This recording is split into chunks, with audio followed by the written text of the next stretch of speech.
जी, आज हम बात करेंगे कि दुबई में टोटल लाइसेंस की कितनी कैटेगरीज हैं और ये जो कैटेगरीज हैं इनका क्या क्या काम है, ये किस कैटेगरी की जो लाइसेंस नंबर है वो किसके काम आता है।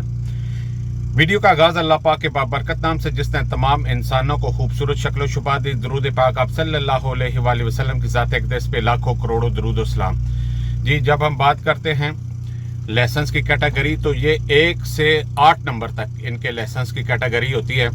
और सबसे अच्छी बात कह लें जो इन्होंने कैटेगरीज बनाई हैं उसके लिए इन्होंने एज की रिस्ट्रिक्शन तो ज़रूर है, लेकिन इस चीज़ की रिस्ट्रिक्शन नहीं है कि अगर आप बड़ी गाड़ी का लाइसेंस लेना चाहते हैं जी, पहला छोटा होना चाहिए छोटी गाड़ी का, फिर आपके पास बड़ी का होना चाहिए, फिर आपके पास बस का या पब्लिक जो ट्रांसपोर्ट होती है उसका होना चाहिए, जो जिस तरह पाकिस्तान में, इंडिया में, ऑलमोस्ट बांग्लादेश में यही सारे रूल्स चल रहे हैं।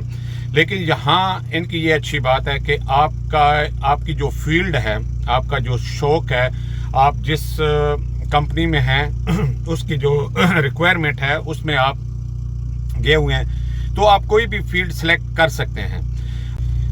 1 नंबर लाइसेंस की कैटेगरी होगी मोटरसाइकिल की। अगर आप मोटरसाइकिल के लिए लाइसेंस लेना चाहते हैं तो इसके लिए आप फाइल ओपन करेंगे और लाइसेंस की कैटेगरी 1 के लिए अप्लाई करेंगे और एक नंबर लाइसेंस में फिर आप सिर्फ मोटरसाइकिल ही चला सकते हैं, इसके अलावा आप और कोई गाड़ी नहीं चला सकते। अच्छा, इसके अलावा आ जाता है 2 number license category number 2 number category में ऑलमोस्ट वो लोग शामिल होते हैं जो जिसे हम कह सकते हैं कि जो अपाच होते हैं, माजूर होते हैं, किसी न किसी वजह से कोई हाथ में या पाँव में प्रॉब्लम होता है, तो वो लोग जो है वो इस कैटेगरी में शामिल होते हैं और उनके लिए गाड़ी भी जो है वो ऑटोमेटिक ही होती है। अच्छा, 3 नंबर लाइसेंस की कैटेगरी में आ जाती है छोटी गाड़ी। अच्छा, अब छोटी गाड़ी में आगे इन्होंने फिर मजीद मतलब है कि बनाई हुई है कैटेगरी ए और बी। मतलब अगर आप छोटी गाड़ी का लाइसेंस पकड़ रहे हैं तो क्या आप ऑटोमेटिक लाइसेंस लेना चाहते हैं या आप मैनुअल लेना चाहते हैं। अच्छा, ऑटोमेटिक में फिर गाड़ी पे आपकी ट्राई भी ऑटोमेटिक होते हैं, आज ऑलमोस्ट गाड़ियाँ सारी ऑटोमेटिक ही आ रही हैं। और उसके अलावा जो है मैनुअल होता है। मैनुअल में आप बाकायदा मतलब गाड़ी का गेयर शेयर लगा होता है, उसी के मुताबिक गेयर लगा के आपने ट्राई भी देनी होती है और आपकी क्लासेस भी होती हैं। मैनुअल का ऑलमोस्ट ज़्यादातर फ़ायदा ये होता है कि आप हर किस्म की आगे गाड़ी चला सकते हैं। हर किस्म की गाड़ी से मुराद ये है कि आप छोटी हाईएस चला सकते हैं, फिर आप वो जो पिकअप होती है वो चला लेते हैं, कमर्शियल के तौर पे चला सकते हैं, तो वो आपको कहीं भी किसी किस्म का प्रॉब्लम नहीं आता, क्योंकि 3 टन पिकअप जो होती है और ऑलमोस्ट जो वो हाईएस भी होती है वो भी गेयर वाली ही होती है। अच्छा, इसके अलावा लाइसेंस की कैटेगरी नंबर 4 आती है। 4 जो होता है वो ट्रेलर ड्राइवर के लिए होता है और ट्रेलर ड्राइवर और ट्रक ये दो एक होती तो अलग-अलग चीज़ें हैं, लेकिन लाइसेंस की कैटेगरी एक ही होती है। और जब ये आपसे ट्राई लेते हैं दुबई में तो ये आपसे ट्रक पे ट्राई लेते हैं। ऑलमोस्ट शारजा ऐसी स्टेट है जहाँ पे आपसे ट्राई ट्रेलर में ली जाती है।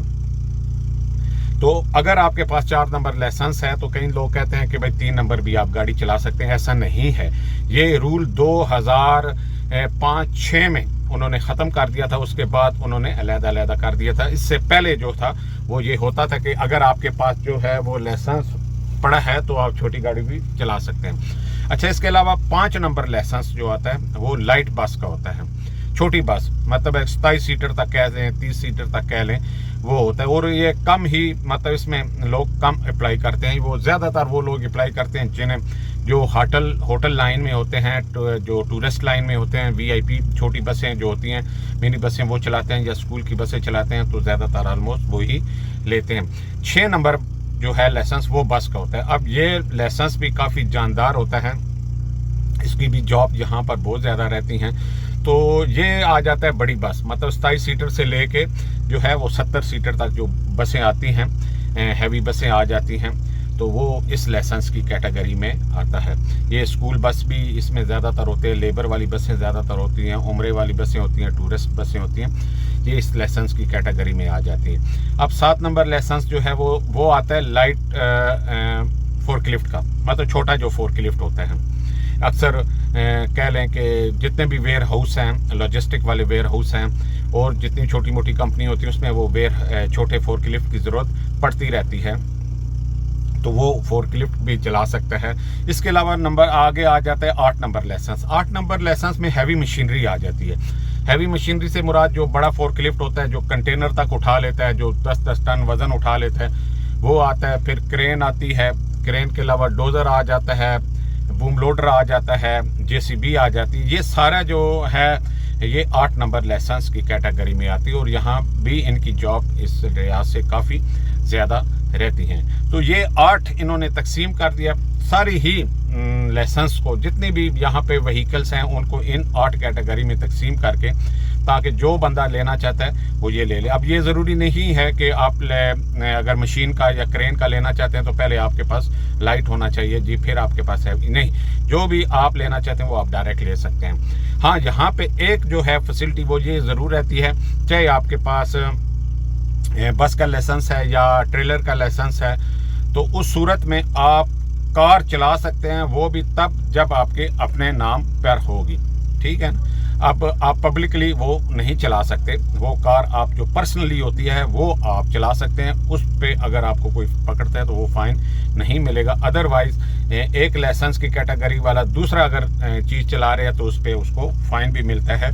और अगर एक्सीडेंट वगैरह करता है तो वो डिपेंड करते हैं आगे कोर्ट पे, काजी पे वो क्या फैसला देता है। हमेशा की तरह हमारी दुआएं आप लोगों के साथ हैं। अल्लाह पाक आपको खुश व खुर्रम रखे। हाँ, ये बात भी ऐड करता चलूँ कि ये भी यहाँ पर ज़रूरी नहीं है कि आपने लाइसेंस एक पकड़ा है तो दूसरा आप पकड़ नहीं सकते। नहीं, आप 1 से 8 नंबर लाइसेंस की कैटेगरी 8 के 8 भी पकड़ना चाहें तो आप बाकायदा क्लासेस लेके पकड़ सकते हैं। हमें दे इजाज़त। अल्लाह हाफिज़। अल्लाह ने के पास।